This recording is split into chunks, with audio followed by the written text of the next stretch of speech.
हाँ जी सर, क्या कहेंगे? अभी इलेक्शन के अंदर 2 दिन रह गए हैं और कितनी तैयारियां वो अभी तक हो गई हैं? देखिए नवीन भाई, जहाँ तक चुनाव का मामला है, 2 दिन रह गए हैं, बिल्कुल ठीक बात है। और 2 दिन के अंदर हमारी तैयारी पूरी है। कांग्रेस पार्टी का हर कार्यकर्ता, कांग्रेस का हर नेता 25 तारीख की वोटिंग के लिए पूरी तरह मुस्तैद है और पूरी तरह तैयार है। और हमें उम्मीद है कि इन चुनाव के सकारात्मक परिणाम जो है इस वक्त देश में आएंगे और हरियाणा में और हिंदुस्तान में भारी मार्जिन के साथ कांग्रेस के जो सांसद हैं वो जीत करके जाएंगे और देश में परिवर्तन का काम करेंगे। देश की सत्ता में परिवर्तन होगा। सिरसा लोकसभा सीट एक बड़े अंतर से हम जीतेंगे। हरियाणा में 10 की 10 जो लोकसभा सीटें हैं वो इंडिया गठबंधन जीतेगा। पूरी तरह से कांग्रेस का हर कार्यकर्ता चुनाव के लिए तैयार है। जैसे कि कल सिरसा लोकसभा में और सिरसा में ही प्रियंका गांधी आ रही है, उसको लेके आपके विचार? देखिए, सिरसा में कल आदरणीय श्रीमती प्रियंका गांधी जी आ रही हैं और बहन कुमारी शैलजा के पक्ष में वो रोड शो करेंगी। आज राहुल गांधी जी आए हुए हैं। अलग अलग हलकों के अंदर 10 के 10 लोकसभा चुनाव में कांग्रेस के स्टार प्रचारक काम कर रहे हैं। खड़गे साहब आए हैं, राहुल जी आए हैं और कल प्रियंका जी आदरणीय बहन कुमारी शैलजा जी के समर्थन में सिरसा के अंदर रोड शो करने जा रही हैं। और एक बड़ा हुजूम, हम ऐसा मानते हैं कि बड़ी संख्या में लोग जो है इस रोड शो में शामिल होंगे। हजारों की संख्या में लोग रोड शो में हिस्सा लेंगे और देश में परिवर्तन करने का जो काम है वो सिरसा से शुरू करेंगे। आज टोहाना के अंदर रोड शो हुआ था, वोटों की अपील की, उसमें आपको कैसा रुझान लगा?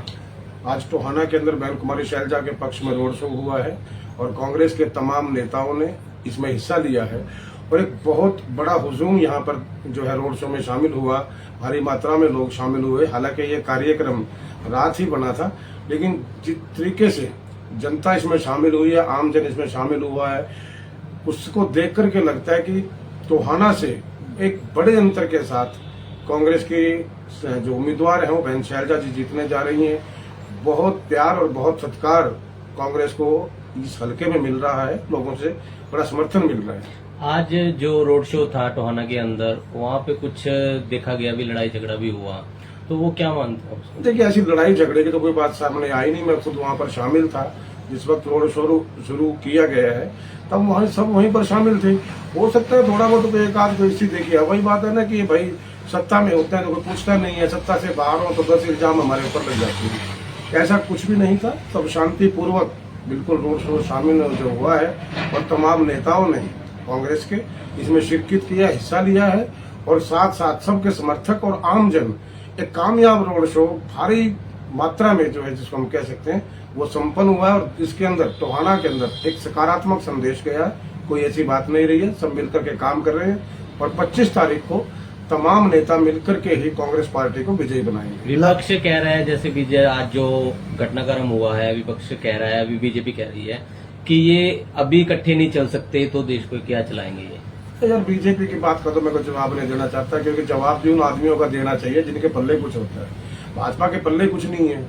इनके अपने घर में कुछ दाल पक रही है, खिचड़ी पक रही है। इनके अपने चुत्तम पंचायत नहीं रुक रहे हैं। बराला साहब का क्या हुआ सब दुनिया ने देखा। जाखड़ के अंदर तो वापसी के नारे तक लगे हैं। तो ये कहिए तो एक बेतुकी बातें होती हैं ये लोगों के। जब इनके पास कुछ नहीं होता, अरे नरेंद्र मोदी का क्या एजेंडा है? जब उसके पास किसी बात का जवाब नहीं होता, भारत पाकिस्तान कर देता है। जब रोजगार की बात करते हैं तो हिंदू मुसलमान की बात कर देता है। जब उससे कहते हैं कि महंगाई की बात आ रही है तो वहां पर जाट नॉन जाट की बात कर देता है, दलित और अगड़े पिछड़े की बात करता है। ये तो इनका आज से नहीं, शुरू से एजेंडा है। ठीक उसी प्रकार से पल्ले खुद कुछ के नहीं है और कांग्रेस पर आरोप लगा रहे हैं। तो ऐसी कोई बात नहीं है। इन लोगों का तो जवाब देना भी मैं समझता हूँ कि वक्त को जाया करने वाली बात है। 2019, 2014 और 2009 और 2024 में लगातार चौथी बार अशोक तंवर यहाँ से चुनाव लड़ रहे हैं। पहले कभी भी नहीं देखा कि अशोक तंवर के पिताजी मैदान में हो, लेकिन ऐसा क्योंकि अब की बार उन्हें मैदान में उतरना पड़ा? देखिए, वो तो उनका व्यक्तिगत मामला है भाई, और उसके बारे में कुछ नहीं कह सकता। हर पिता का हक बनता है अपने पुत्र के लिए वोट मांगने का। हर पुत्र का हक बनता है, हर पत्नी का हक बनता है पति के लिए वोट मांगे। तो ये उनका अपना मामला है। इसमें कोई ये मुझको गलत नहीं कह सकते। वो उनका मामला है, अपने परिवार का मामला है। मैं उनको जो है कोई ऐसा गलत नहीं मानता। और उनके पिता हैं, बुजुर्ग इंसान है, वो हमारे भी पिता समान है। तो अपने बच्चे के लिए, अपने बेटे के लिए वोट मांग रहे, तो हम उस पर कोई टिप्पणी नहीं करते। हाँ, भाजपा के लोग जरूर कर देते हैं, मैं उस पर नहीं जाना चाहता, वो उनका हक है। प्रियंका गांधी के कल रोड शो के दौरान बाद आपको क्या लगता है भी आंकड़े चेंज होंगे जी?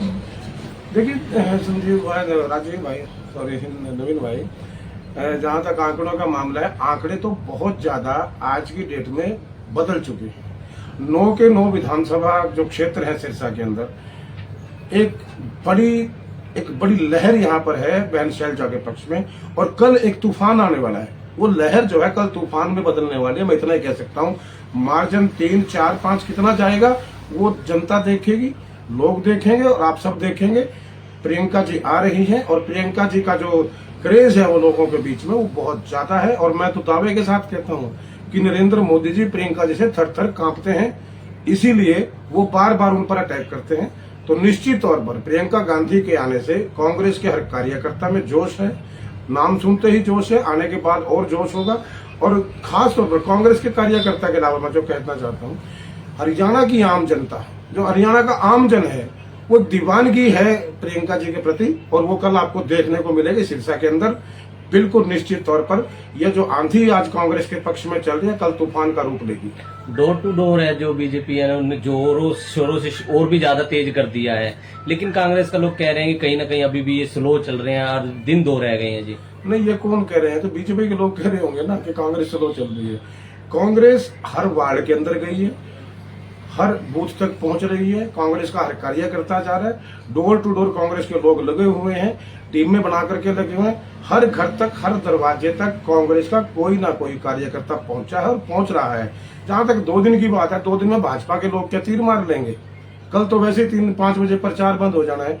तो ये मैंने कहा ना कि भाजपा के लोगों को तो छोड़ो, आप इनकी बातें मत करो। ये तो जो भाजपा के लोग हैं ये सिर्फ बातों की खाते हैं, और बातों की अब वो कमाई बंद हो चुकी है। कांग्रेस का प्रचार, कांग्रेस का कार्यकर्ता पूरी तरह मुस्तैद है। और मैं टोहाना में बैठा हूं, दावे के साथ कहता हूं कि टोहाना का कांग्रेस का हर नेता, हर कार्यकर्ता बिल्कुल बहन कुमारी शैलजा जी के लिए तन मन धन से काम करने पर लगा हुआ है, और एक अच्छा और सकारात्मक परिणाम, बेहद सकारात्मक परिणाम आप टोहाना में चौंकाने वाला देखेंगे। अभी कल कुछ आंकड़े फौलादी सट्टा ने दिए हैं कि इंडिया गठबंधन 346 और जो है बीजेपी 198 सीटें, इनको आप कहां तक सही साबित करते हैं? ये 346 वाला ठीक है, पर 198 वाला थोड़ा मामला गड़बड़ है। 198 एनडीए के तो हो सकते हैं, लेकिन भाजपा के नहीं है। भाजपा को तो 150 से नीचे रहेगी, ये मैं दावे के साथ कह सकता हूं। जो मौजूदा हालात इस देश में है, लोगों के अंदर एक अलग ही जोश, एक अलग आक्रोश नरेंद्र मोदी के खिलाफ, और वो इसलिए नहीं है कि किसी को शक्ल से नफरत है या किसी को किस बात से है। किसान परेशान है, नौजवान परेशान है, महंगाई से जो है महिला परेशान है, महिलाओं पर बढ़ते लगातार अत्याचारों से महिला परेशान है, देश का नौजवान व्यापारी कर्मचारी परेशान है, सरपंचों पर लाठियां चली है, कर्मचारियों पर लाठियां चली हैं, आंगनबाड़ी कार्यकर्ताओं पर लाठियां चली हैं। ऐसा कौन सा तबका इस देश के अंदर है जिसने सरकार से कोई डिमांड की है? देखिए, लोकतंत्र के अंदर सरकार से अपनी मांग मनवाने के लिए आंदोलन करना शांतिपूर्ण ढंग से, ये हर देश के नागरिक का कर्तव्य बना हुआ है, अधिकार है, संविधान ने हमें दिया है। लेकिन नरेंद्र मोदी की सरकार ने संविधान के अधिकारों पर जिस तरीके से हमले पिछले 10 सालों में किए हैं कि कोई कुछ बात करे लठ चला दो, किसान बोले तो लठ चला दो, आतंकवादी बता दो, खालिस्तानी बता दो, व्यापारी बोले तो लठ चला दो, भाई युवा बोले नौकरी की बात करे तो उस पर लठ चला दो, सरपंच अधिकारों की बात करे तो वहां लाठियां चला दो। देखिए, जितवाने के लिए तो सरपंच चाहिए, वोट दिलवाने के लिए सरपंच चाहिए, लेकिन जब वो अधिकार मांगते हैं तो उनको लठ मिलते हैं। आंगनवाड़ी कार्यकर्ता कितनी तनख्वाह होती है भाई उसकी? 5-4 हजार रुपए होती है, उसके ऊपर लठ चले हैं। तो ऐसा कौन सा तबका है इस राज्य के अंदर पिछले 10 साल में जिसने नरेंद्र मोदी की सरकार के लठ ना खाए हो?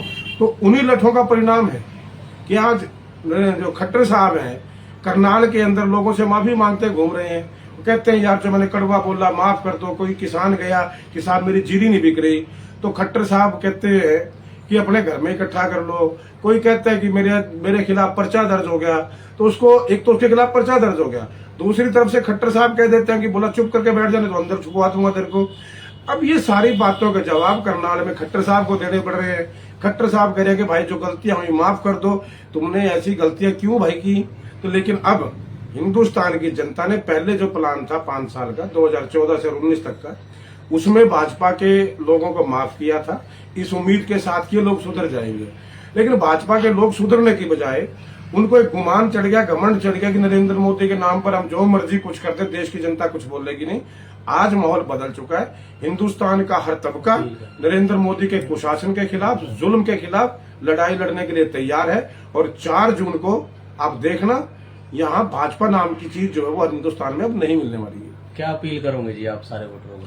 अपील तो है कि भाई देखिए, और तो कोई है ही नहीं वोटर की अपील। और मैं तो मेरे ख्याल 3-4 बार ये टोहाना में प्रश्न आया और मैं एक ही बात हर बार कहता हूँ कि मेरी अपील की अब जरूरत नहीं है। अब तो लोग हमसे अपील कर रहे हैं, बोला जी आप आराम से बैठो, हम बहन शैलजा को भारी मतों के साथ जितवा करके भेजेंगे। लेकिन फिर भी आपने कहा है तो मैं इस देश के सम्मानित जनता को, सम्मानित नौजवान को, सम्मानित महिलाओं को, सम्मानित किसानों को, सम्मानित हर छोटे व्यापारी को, हर दुकानदार से हाथ जोड़ करके एक विनती करना चाहूंगा कि इस देश के लिए जो जुल्म पिछले 10 साल में हुए, उन जुल्मों से अगर छुटकारा पाना है, नौजवान को रोजगार चाहिए, महिलाओं को अत्याचारों से बचना है, किसानों को फसल का दाम चाहिए, युवाओं को नौकरी चाहिए, और जो भी छोटा व्यापारी है उसको खुशहाली चाहिए, दुकानदार को खुशहाली चाहिए, कर्मचारियों को खुशहाली चाहिए। तो सिर्फ एक ही चीज है, जो व्यक्ति जहां पर बैठा है, जिस पार्लियामेंट में बैठा है, वहां से कांग्रेस के उम्मीदवार को, इंडिया गठबंधन के उम्मीदवार को भारी मतों से जितवा करके केंद्र में भेजे, पार्लियामेंट में भेजे।